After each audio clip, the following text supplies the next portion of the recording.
Hello friends, very warm welcome to my Business Law channel. From the Sale of Goods Act till now, I have shared 3 videos. First was regarding the introductory chapter, where I have taken the various headings: sale and agreement to sell, and then classification of goods, meaning of goods, perishing of goods, with different modes of ascertainment of price. Then after that, in the second video, I have covered conditions and guarantees. In the third video, I have covered various provisions relating to transfer of title or ownership or property in goods.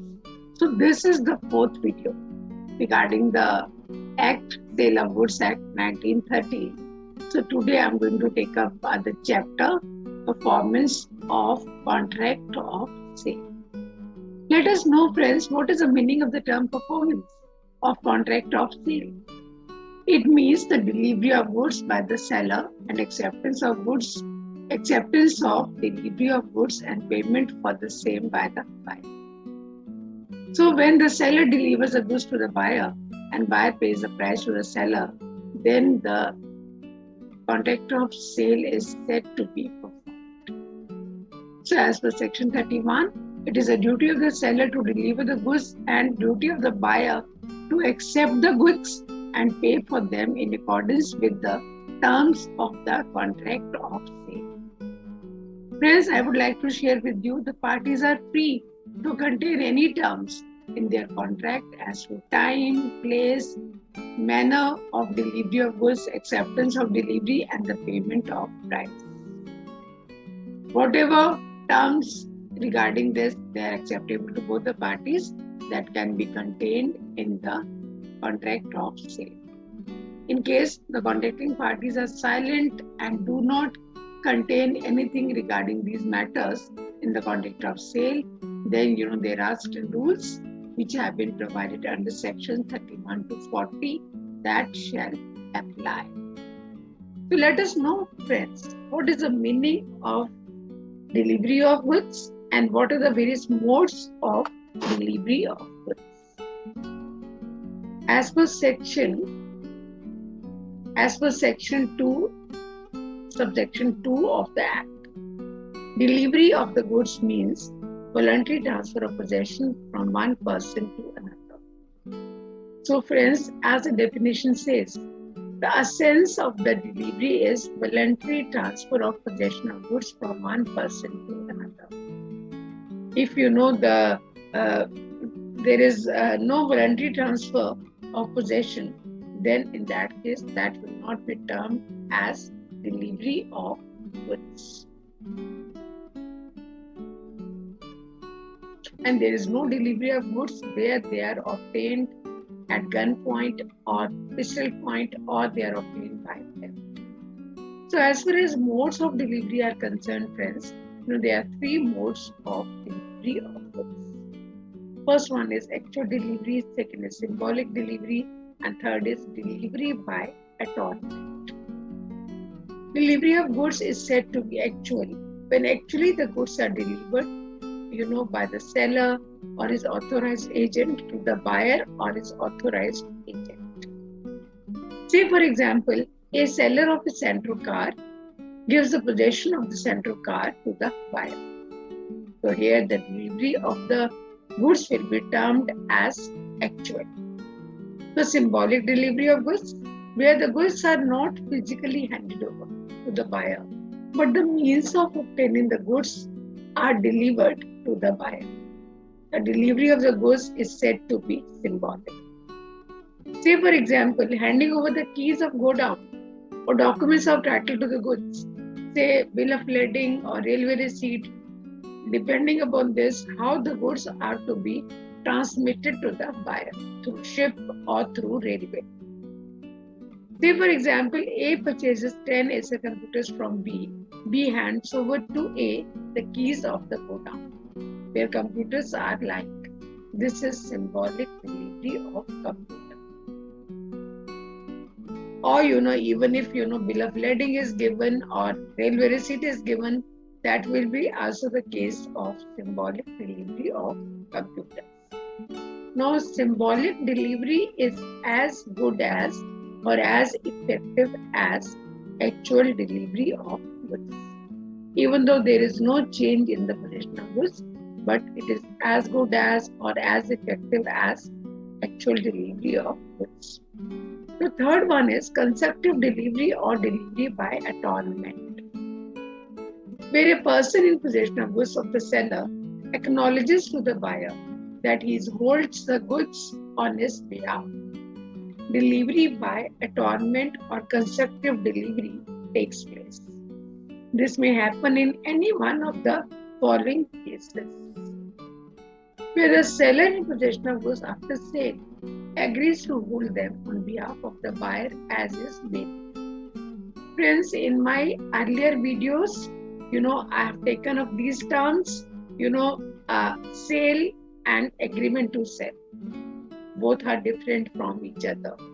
And bailer and bailee, you must have learned under the chapter of bailment. Bailer is a person who delivers the goods to the bailee for some purpose, and bailee is a person to whom the goods are delivered. So here the seller is possessing the goods as a bailee of the buyer.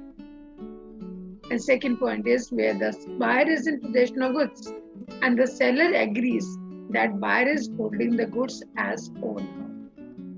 And third is where the third party, that is the godown keeper or the wareman house, is in possession of goods, acknowledges to the buyer that he holds the goods on his behalf. So, in all these three cases, the constructive delivery or delivery by atonement takes place. And now, friends, in my remaining video lecture class, I will cover various rules relating to delivery of goods. These rules have been provided under section 31 to 40 of the Sale of Goods Act 1930. So the very first point is, friends, delivery and payment of concurrent delivery of goods and the payment of price are concurrent conditions. That is, if there is no contract to the contrary. If buyer and the seller have not decided otherwise, then delivery of the goods and the payment of price are concurrent conditions. That is, both the parties should perform their respective obligations simultaneously. So seller should be ready to deliver the goods to the buyer and buyer should be ready to pay the price to the seller.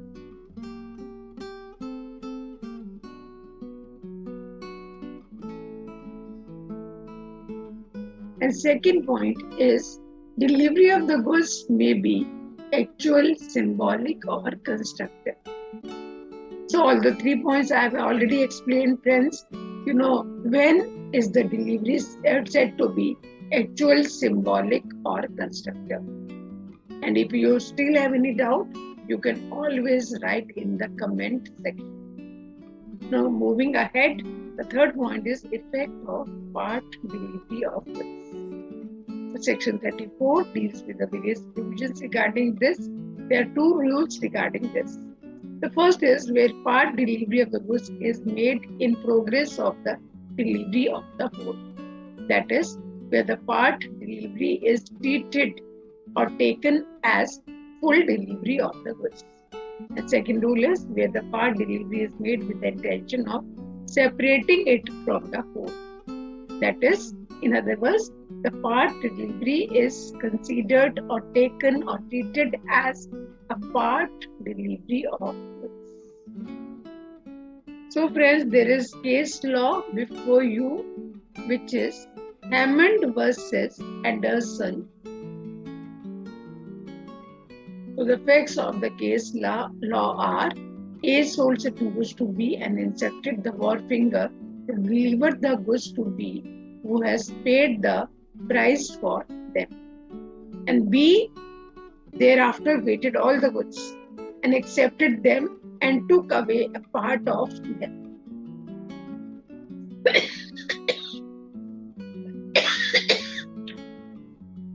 Now here, friends, in this example, the part delivery has been taken as full delivery of goods. So buyer has paid the price for all, but he has taken part of them.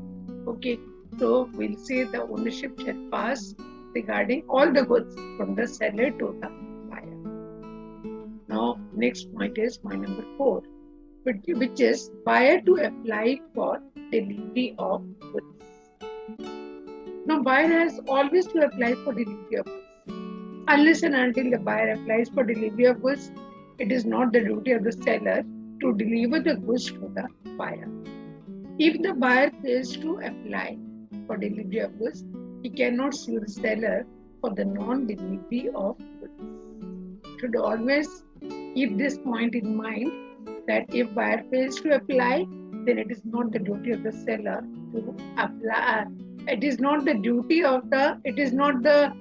responsibility of the seller that he should deliver the goods to the buyer. Where the goods are subsequently acquired by the seller, he should inform the buyer, and thereafter the buyer should apply for delivery of goods. So this happens in case of contingent goods or future goods. Okay, so where the goods are not there, but they are to be acquired, they are to be produced in future. Then the moment they are produced or acquired by the and they are procured by the seller should inform the buyer, and the buyer should apply for delivery of goods. Next point is place of delivery of goods. At which place the goods should be delivered by the seller to the buyer. So the place of delivery of goods may be specified in the contract of sale, or where it is specified, the goods must be delivered at such place during business hours or on a working day. During business hours on a working day. But where no place is specified in the contract, the following rules contained under section 36 subsection 1 shall be applicable. The very first one is, in the case of sale, the goods sold are to be delivered at the place wherever they are at the time of sale. And in case of agreement to sell also, wherever they are in the case of an agreement to sell. Okay, so you all know, friends, I have explained in detail that distinction between the two terms, sale and agreement to sell, in the tabular form. If you have any doubt, you can always write in the comment section. Now the third one is, in case of future goods, the goods are to be delivered at the place where they are manufactured or produced. So in case of future goods, the rule is the goods are to be delivered at the place where they are manufactured or produced.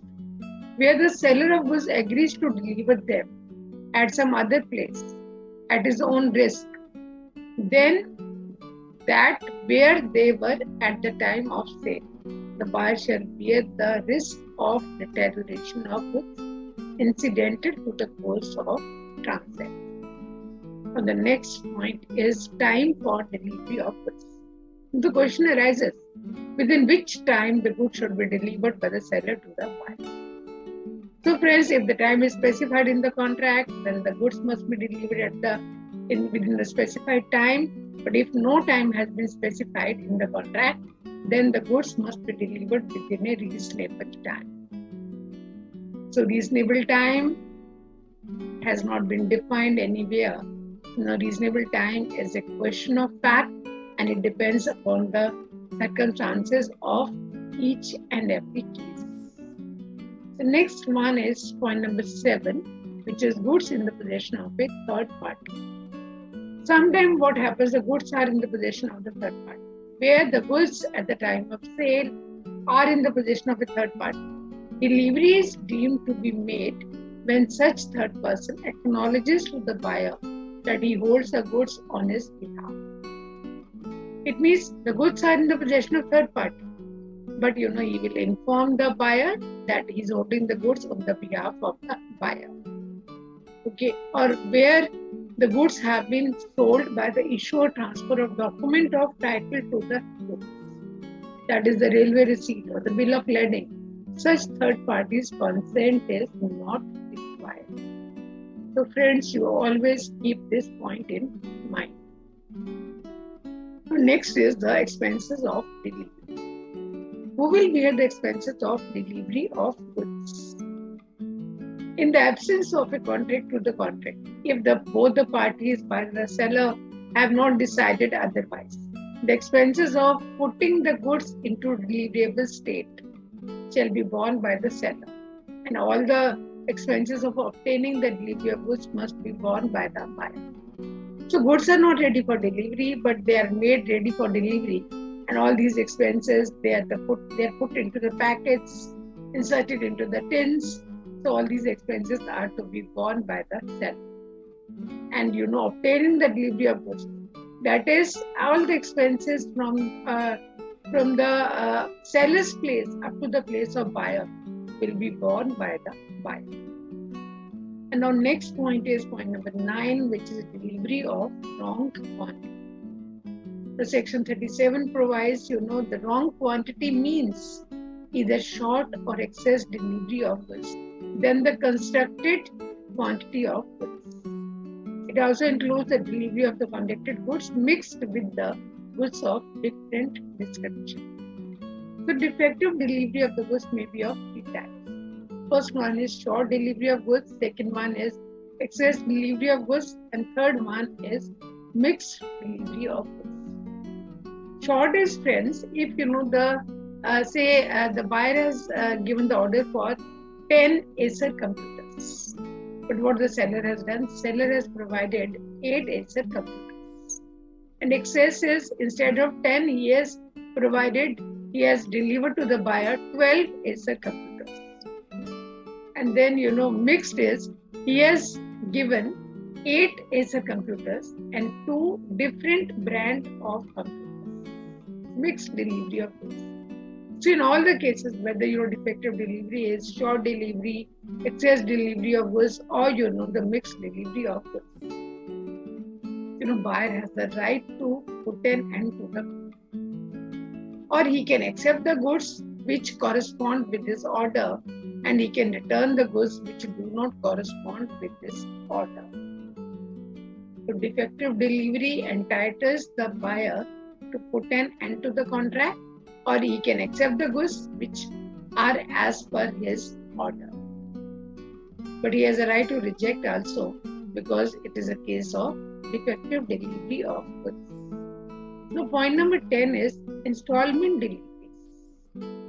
Section 38 provides, unless otherwise agreed, the buyer of the goods is not bound to accept delivery thereof by installment. However, if the parties so agree, then only the goods may be delivered by installments. So if the parties have not decided regarding this, that goods should be delivered by installments, then buyer is not bound to accept the goods if they are delivered to him by installments. Where there is a contract for the sale of goods to be delivered by stated installments, which are to be separately paid for, and the seller and the buyer commits breach of contract as to one or more installments. This raises a question as to whether such a breach would constitute breach of the whole contract or only a part of it. Now, according to section 38, subsection 2, the answer to this question depends upon the terms of the contract. It depends, friends. Breach of one of the installments should be taken as a breach of whole or breach of one. It depends, friends. In absence of the contract to the contrary, the following factors must be considered in deciding the stated matter. Whether breach of one should be taken as a breach of all, or breach of one should be taken as a breach of one only. So the quantitative ratio which the breach bears to the contract as a whole.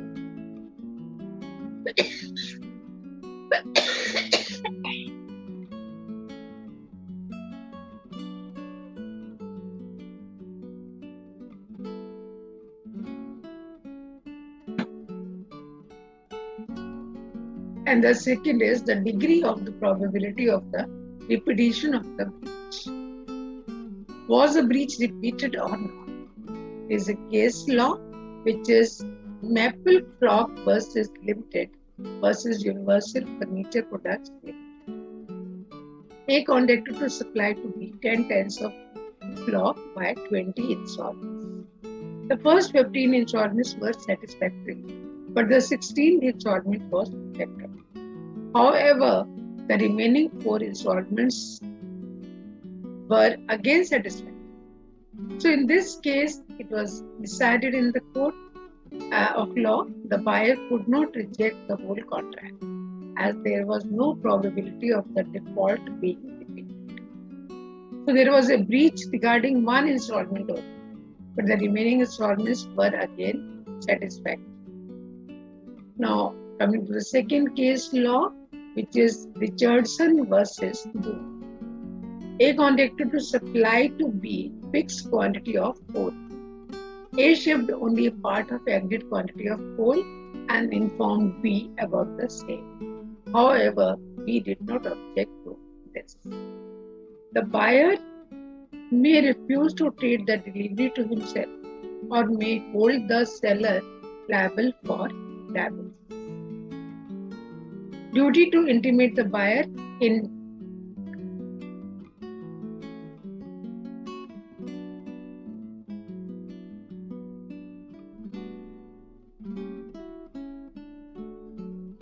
It was held in this case, the buyer merely consented to the delivery of coal by installments and was bound to accept delivery of the other installments. So friends, it depends whether the breach of one should be taken as a breach of all or breach of one should not be taken as a breach of all. It should be taken as a breach of one. Now second last point is delivery to courier or wharfinger. Section 39 provides where the seller is authorized or required to send the goods to the buyer, delivery of the goods to a courier, whether named by the buyer or not, for the purpose of transmission to the buyer or delivery of the goods to a wharfinger for safe custody is prima facie means on the face of it, deemed to be a delivery of the goods to the buyer. Section 39 provides it lays down two duties of the seller in this regard. Duty to make a contract with the courier or wharfinger. It is a duty of the seller to make such a contract with the courier or wharfinger for the safe transmission or custody of the goods as may be reasonable, keeping in view the nature of the goods and other circumstances of the case. So seller should see to it that the goods should reach safely to the buyer. If the seller fails to do so, the buyer may refuse to treat the delivery to himself or may hold the seller liable for damages. The second duty is duty to intimate the buyer in time to enable him to insure the goods. So here friends, if the goods are sent by the route involving sea transit and it is usual to insure the goods, seller must intimate the buyer in time to get the goods insured during sea transit. If he has not informed the buyer to get the goods insured during sea transit, and during sea transit the goods are destroyed because goods have not been insured, then the seller has to bear the loss for the buyer because there was a lapse on the part of seller. So the last point is friends, liability of the buyer for neglecting or refusing to take delivery of goods. Section 44 provides where the seller is willing to deliver and requests the buyer to take delivery, but the buyer does not take delivery within a reasonable time, he becomes liable to the seller. So there is a default on the part of buyer because buyer has not taken the delivery within the reasonable time. So then he becomes liable to the seller. How he becomes liable to the seller? There are 2 points which I would like to discuss. To pay any loss resulting from the buyer's neglect or refusal to take delivery of the goods. Friends, if the goods correspond with the order and seller has informed the buyer to take the delivery of goods within the reasonable time, but buyer has defaulted, then in that case any loss which is suffered by the seller, buyer has to compensate the seller for the loss, to pay reasonable expenses for the care and custody of the goods. And if there are some expenses which have been incurred by the seller for the care and custody of the goods, to keep the goods in the safe manner, then seller must be compensated by the buyer. Where the neglect or refusal amounts to cancellation of the contract or repudiation of the contract, the seller is entitled to claim damages for the breach. So friends, breach is non-fulfillment of the part of the promise. If the buyer has rejected the goods which has resulted in cancellation of the contract, then the seller must be compensated for the loss. So friends, in my today's video class, I have covered the various meaning of delivery of goods, then meaning of contract of sale, and then the rules regarding delivery of goods which have been provided under section under the Sale of Goods Act 1930. It is all from my side. I hope you will like the content. Do press on the bell icon to get notifications of my subsequent videos, and do subscribe to my channel if you are not subscribed yet. Keep smiling and stay blessed always. We will meet soon. Okay friends, goodbye.